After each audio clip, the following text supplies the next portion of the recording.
Ya, seperti yang kita lihat di beberapa lessons learned dari beberapa negara lain, yang paling obvious mungkin di China, ya.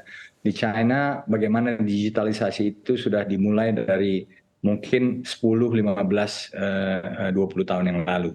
Dan as a result, mungkin di China transaksi cash itu jauh berkurang.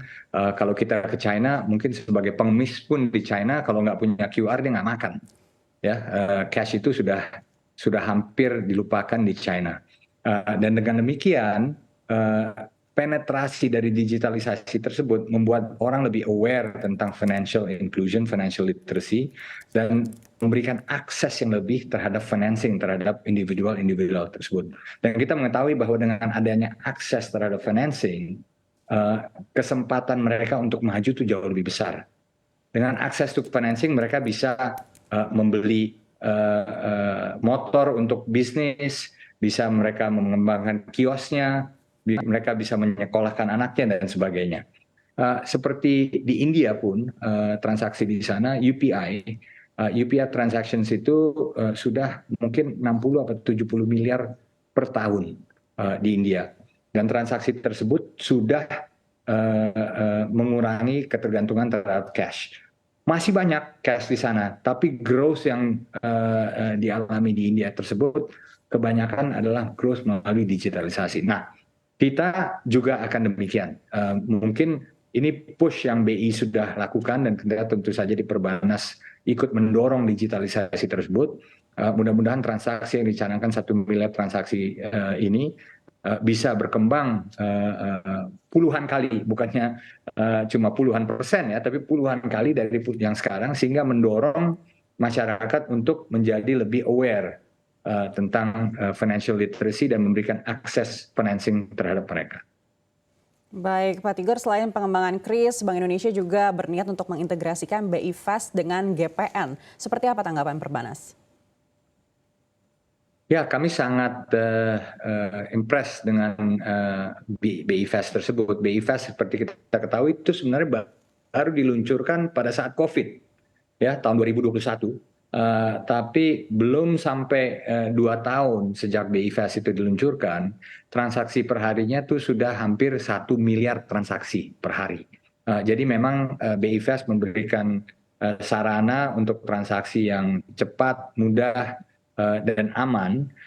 Dan lagi yang lebih pentingnya, fast transactions itu juga akan menjadi satu yang kita dukung upaya BI untuk interoperability di ASEAN juga. Jadi fast payments di ASEAN antara Singapura, Thailand, Malaysia, akan ada namanya Project Nexus, di mana interoperability dari fast payments di ASEAN itu akan didorong ke depannya, sehingga bukan hanya di tiap negara itu fast payments itu akan menjadi jauh lebih efisien, tapi juga antar negara-negara di ASEAN. Baik, terkait dengan BI Fast antar negara-negara di ASEAN atau BI Fast cross border, Anda melihatnya seperti apa? Tentunya ini mungkin prinsipnya juga seperti KRIS antar negara, tapi seperti apa nanti dampaknya untuk perbankan kita? Saya rasa sangat positif, ya, karena dengan real time payments antar ASEAN, negara-negara ASEAN, seperti saya katakan tadi, jadi akses terhadap financing across the borders within the ASEAN countries itu menjadi sangat-sangat luas.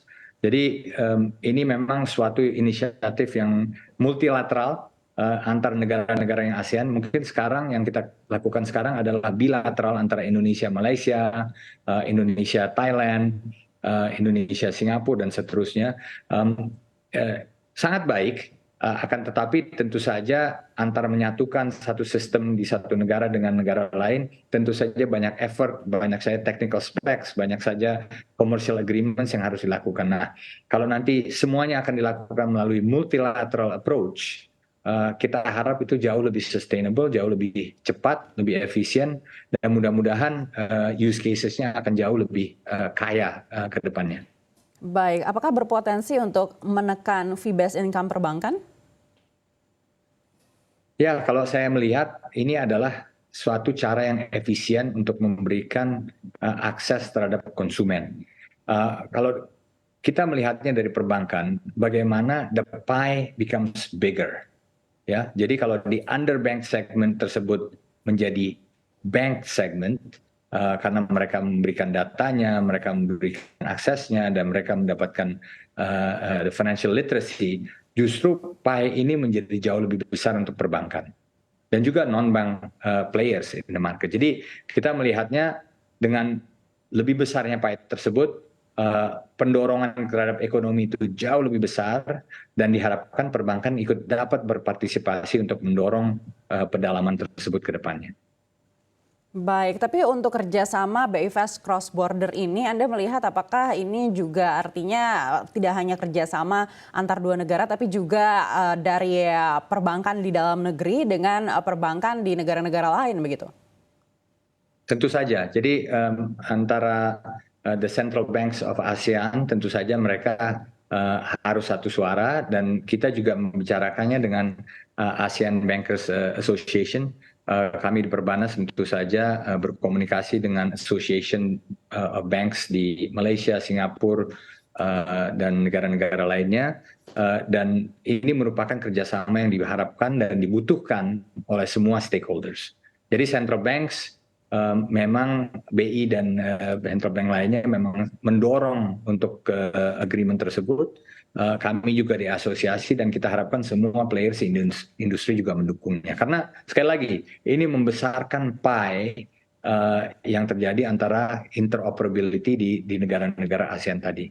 Jadi saya rasa sangat baik untuk semua negara. Kita juga mengerti tiap negara punya sovereign principles-nya, punya rules-nya, punya tata keramanya dan sebagainya. Tapi saya rasa ini menjadi win-win-win untuk semua negara, yang mana pie-nya menjadi sangat besar, dan diharapkan semua bank juga bisa berpartisipasi di dalam perkembangan sana.